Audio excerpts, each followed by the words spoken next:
My name is Daniel Steinbraun. I'm the frontman of 15th Hour. I sing, play piano, and I play the synthesizer.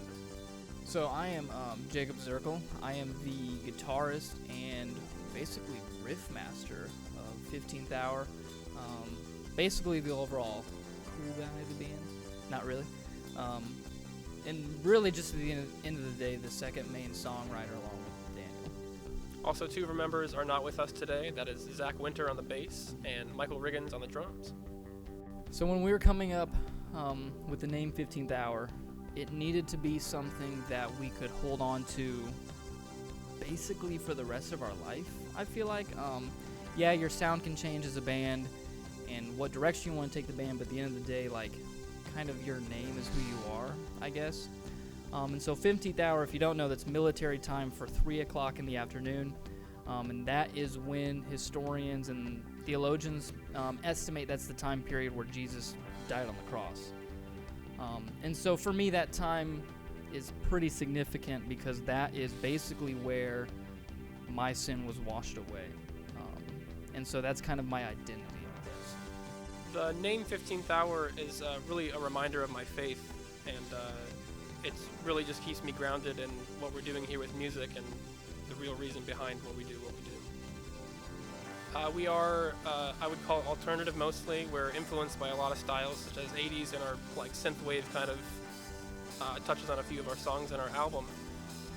Yeah, mostly alternative, some acoustic. We're still really exploring what we want to find our groove in, and we hope this EP will help us find that groove. All right, so the history of the band, I guess, starts with mainly Daniel and I. I had been in a couple bands in high school, and at our church, the youth pastor at the time asked if I would be willing to play music for the youth group, and I was like, I'm not doing that alone. And so she recommended that I have Daniel here help me. And then I remember we were actually at breakfast together, and one of the last bands that I was with had just ended, and I was really upset because I had all these song ideas, and I wanted to start basically creating music full time. And I turned to Daniel, and I remember I just go, hey man, like, you want to like make music together? And he was like, yeah, sure. And then, I mean, from there, we've basically been working together ever since. It's been a couple years now. So our recording process is actually super interesting. When it was just me and Jacob in the band, we plugged into my computer and recorded everything there. But then when the other two guys joined, it got a little more complicated. We had to have an actual space to record the drums and record the bass. And so we had to convert one of the rooms in our church into a makeshift recording studio. So we hung some blankets just to dampen the sound, and we grabbed some microphones that we had laying around, and we pretty much just recorded it. So I started writing Anthem after attending an Angels and Airways concert. I remember I wanted to try to do something similar to their sound in terms of big Anthem-style rock with massive synth and just something that you as a listener could really get in tune with, kind of. And from there, we spent the next couple of hours just hammering out the song, and it's really one of my most favorite ones to play. Fire is one of my favorite songs that we've done together, and I think it was actually one of the first ones we've made together. It started out very different than the EP's version is, but it's pretty much just an open discussion between a person going through something, whatever it be, whether it be anxiety, depression, loss, or anything like that. It's just an open conversation with either God or just a friend that just trying to find some help from. And the song is written in a narrative style, so the perspective switches by the end. So it begins with the person in need saying, I know you said I can get through this, but I can't do it alone. And by the end of the song, it's the God perspective or the friend perspective or whoever is helping the person saying, hey, I know you can't do it alone, but I'm going to be here for you to get you through it. Sine is a very interesting song. It really started out as two different songs that we just didn't know what to do with, and we were kind of debating on which one to put in, and then we just had the idea to put them together and see what happened. One of the songs that we pushed together was actually called Parking Lots, and it had a very different feel to it, and it's the second half of the song, or the bridge.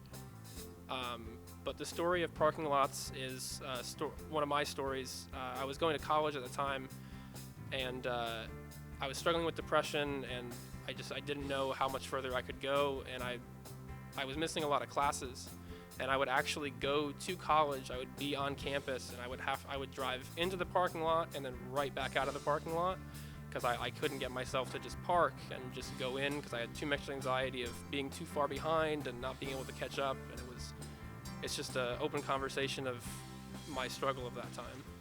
Yeah, so I wrote the main riff to Take You There when I was probably 19 or 20.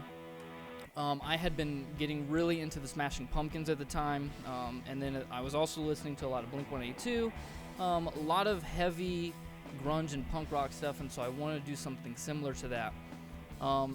Wrote the riff, did nothing with it for a couple years. When Daniel and I started writing music, I presented the riff. And originally the song, like most of my songs, it was going to be sad and a rebellion song, but Daniel and I churned it together into a song about love, and a song about basically doing anything you can for the person you love, no matter if you're rich or poor, you'll always be there for them. For You is a really interesting song. We were having writer's block for about 2 months, and then we had a session where we just went for 4 hours and just tried to get something done, and nothing was happening. And then at the end of the session, Jacob started playing this little acoustic riff, and I was like, oh, I really like that. So I started just saying something, and we wrote words down and just kept going and didn't look back to check how it was written or anything like that, and it turned out to be one of my favorite songs on the album. Yeah, so the future of the band, after we put this EP out, we're going to start recording more music right away. We already have stuff planned for the future. Our next album, maybe full length, we're not sure yet. But then on top of that, play live shows, and really just meshing together as a band family. I'm really excited to do that. I'll have to get that at the end.